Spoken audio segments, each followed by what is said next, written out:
सरकार की अपराध ही अपराध के प्रति जो जीरो टॉलरेंस की नीति है, जो भी अपराध करेगा किसी हालत में भी बख्शा नहीं जाएगा। कल सुल्तानगंज में एक दुखद घटना हुई, हमारे सभापति को गोली मारी गई, कार्यपालक पदाधिकारी की हत्या कर दी गई और हत्यारों को छोड़ा नहीं जाएगा। चिंता का विषय है, लेकिन इस तरह के कृत्य करने वाले किसी भी हालत में बचेंगे नहीं। हर हालत में कानून के हवाले होंगे। सख्त से सख्त कार्रवाई उनके खिलाफ हुई है और भी सख्त कार्रवाई होगी। जो अपराधी था जिसने गोली मारी उसको प्रशासन ने, कोई घटना घटी है उसको इनकाउंटर किया गया। बिहार में फुल निश्चित रूप से अपराध को बंद करने के लिए, अपराधियों का समूल नाश करने के लिए जो भी करना होगा सरकार और पुलिस विभाग करेगी। भागलपुर के सुल्तानगंज नगर परिषद क्षेत्र के कार्यपालक पदाधिकारी कृष्ण कुमार को फिल्मी अंदाज में जिस अपराधी ने गोली मारी थी, पुलिस ने 12 घंटे के भीतर उसे न सिर्फ गिरफ्तार किया बल्कि मुठभेड़ में ढेर कर दिया। कहानी फिल्मी जैसा है लेकिन फिल्मों से कम भी नहीं है। आज हम पूरी बात बताएंगे। आखिर कार्यपालक पदाधिकारी को डिप्टी मेयर का पति कुख्यात अपराधी रामधनी यादव ने क्यों गोली मारी और फिर गोली मारने के बाद वो कहां छिपा, पुलिस 12 घंटे के अंदर उस तक कैसे पहुंची और फिर उसे मुठभेड़ में कैसे ढेर कर दिया। इस मामले पर बीजेपी के प्रदेश अध्यक्ष ने साफ साफ कह दिया है, पुलिस अब ऐसे ही कार्रवाई करेगी। बिहार में जंगल राज नहीं, बीजेपी का शासन है और गोली का जवाब गोली से दिया जाएगा, बोली से नहीं होगा। वो दौर चला गया। इस पर नीतीश कुमार के करीबी मंत्री रहने वाले मंत्री जो है, अभी मंत्री नहीं है, तत्कालीन है, लेकिन श्रवण कुमार ने इस पर भी अपना बयान दिया है, लेकिन सधा हुआ बयान नहीं दिया है और कहा है कानून को हाथ में लेने वालों के खिलाफ कार्रवाई होगी। तो क्या पुलिस के खिलाफ होगी या फिर उनका इशारा ऐसे अपराधियों के लिए है, ये भी, इस पर भी चर्चा हो रही बिहार में। इन सब चीज़ों का आज हम विश्लेषण करेंगे। ये भी हम विश्लेषण करेंगे कि सीएम सम्राट चौधरी अपराध पर जीरो टॉलरेंस किस तरह के लेके आ रहे हैं और पुलिस को कितना फ्री हैंड छोड़े हैं। हम सब कुछ बात करेंगे। ऑपरेशन लंगड़ा चल रहा था, लेकिन अब ऑपरेशन लंगड़ा से आगे बढ़कर पुलिस इनकाउंटर पर आ चुकी है। सब कुछ हम बात करेंगे। जी नमस्कार, मैं हूं विपुल कुमार और आप देख रहे हैं सूर्य बिहार डिजिटल न्यूज़। तमाम दर्शकों से अपील करना चाहते हैं, आपका चैनल है, आपके प्यार आशीर्वाद से हम लगातार खबरें बना रहे हैं, आगे बढ़ रहे हैं। लेकिन अगर अभी तक आप इस चैनल पर नए हैं और इस चैनल को यूट्यूब पर सब्सक्राइब नहीं किया है, हम आग्रह करते हैं आप इस चैनल को सब्सक्राइब कर लें, बेल आइकन को दबा लें। अगर आप हमें फेसबुक पर देखते हैं तो पेज को फॉलो करना ना भूलें। हम इंस्टाग्राम पर भी हैं, आप हमें वहाँ भी देख सकते हैं और फॉलो कर सकते हैं। आपसे आग्रह है, हम अगर आपके लिए लगातार मेहनत कर रहे हैं तो आपका भी दायित्व तो बनता है हमारी आप मदद करें। मदद के रूप में सिर्फ आपको सब्सक्राइब कर लेना है या फॉलो कर लेना है। अब आपको खबर हम विस्तार से बताने जा रहे हैं। हुआ क्या था, रामधनी यादव कौन है और फिर मेयर पर उसने गोली क्यों चलाई थी, कृष्ण कुमार जो वहाँ के कार्यपालक पदाधिकारी थे वो बीच बचाव में क्यों आए और उनको कैसे गोली उन्होंने उस अपराधी ने मार दी थी। सबसे पहले आपको हम लिए चलते हैं मंगलवार को जो है सुल्तानगंज नगर परिषद के जो चेयरमैन थे, वो चेयरमैन एक टेंडर प्रक्रिया को लेकर 10-12 लोगों के साथ अपने चैम्बर में बैठक कर रहे थे। उस बैठक में वहाँ के कार्यपालक पदाधिकारी जो थे, एग्जीक्यूटिव अफसर, वो भी मौजूद थे, कृष्ण कुमार। और इसी दौरान जो है 3 लोग उस चैम्बर में घुसते हैं। तीनों के हाथ में झोला और एकदम मजदूर के वेशभूषा में घुसता है। जो व्यक्ति झोला रखता है वो था रामधनी यादव और झोले से जैसे ही झोले से हथियार निकालता है और सीधे एक सवाल मेयर के सामने करता है, सिर्फ तुम्हारा राज नहीं चलेगा, सिर्फ तुम्हारा हुक्म नहीं चलेगा, राज हमारा भी चलेगा। और ये शब्द जैसे ही खत्म होता है रामधनी के जुबान से, गोली चला देता है और गोली जाकर के जो है लगता है मेयर जख्मी हो जाते हैं।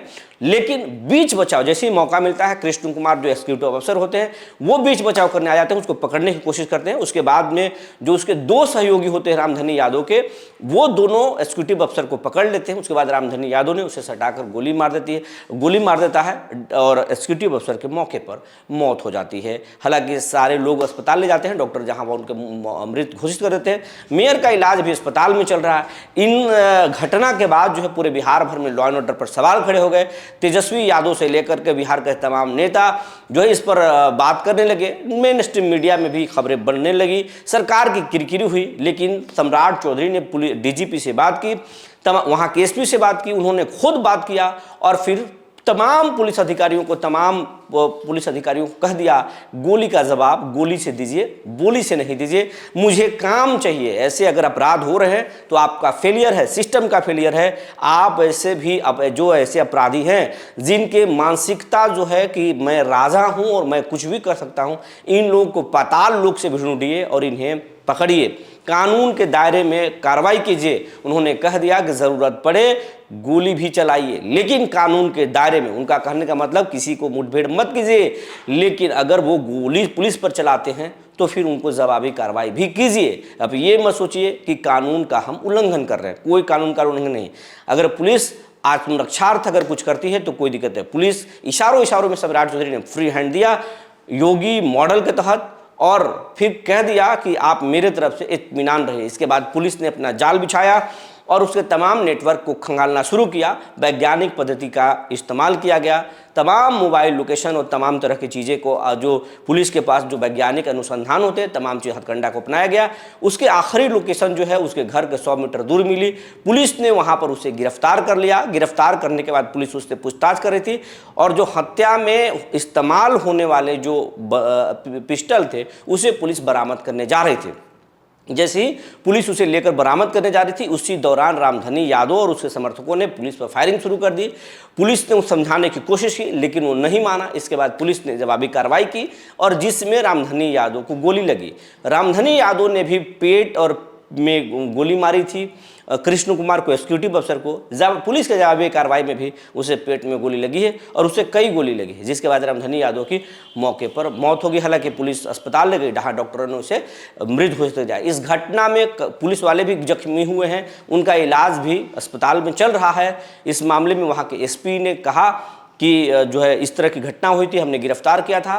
पुलिस हथियार बरामद करने जा रही थी, उसने फायरिंग शुरू किया, जिसके बाद जो है जवाबी कार्रवाई में ये जो है ये अपराधी को गोली लगी, जिसके बाद वो ढेर हो गया।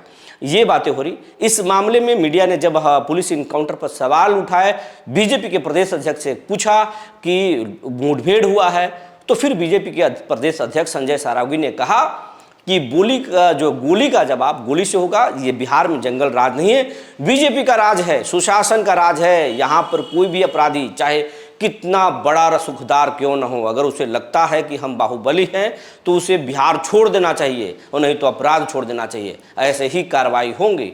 क्या बोले हैं जरा सुन लीजिए।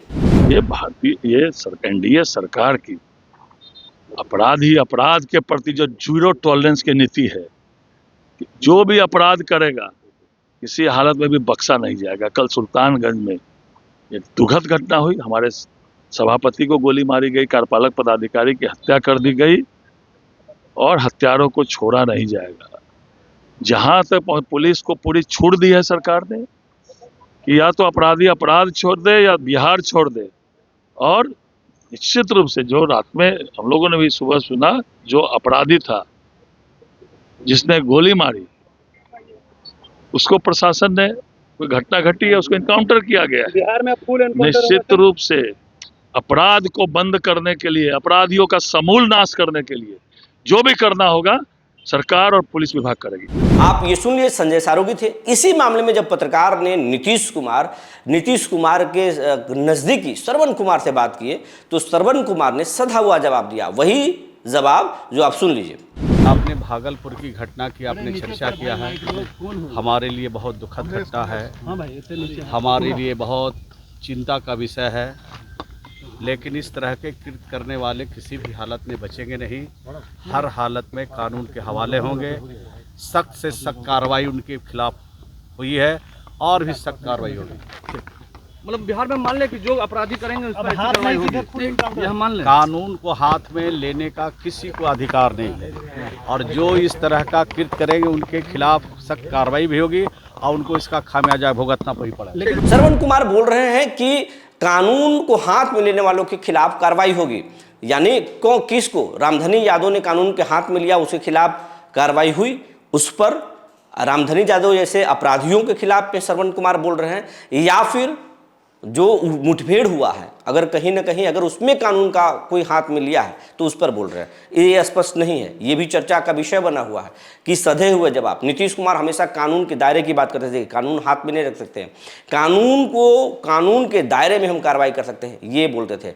लेकिन बिहार में अब पुलिस एक्शन मोड में आ गई है, गोली के जवाब पुलिस गोली से देगी। अगर आप अपराधी हैं और आप बाहुबली समझते हैं तो आपको बिहार छोड़ देना चाहिए, या फिर आप अपराध से छोड़कर मुख्य धारा में लौट जाइए।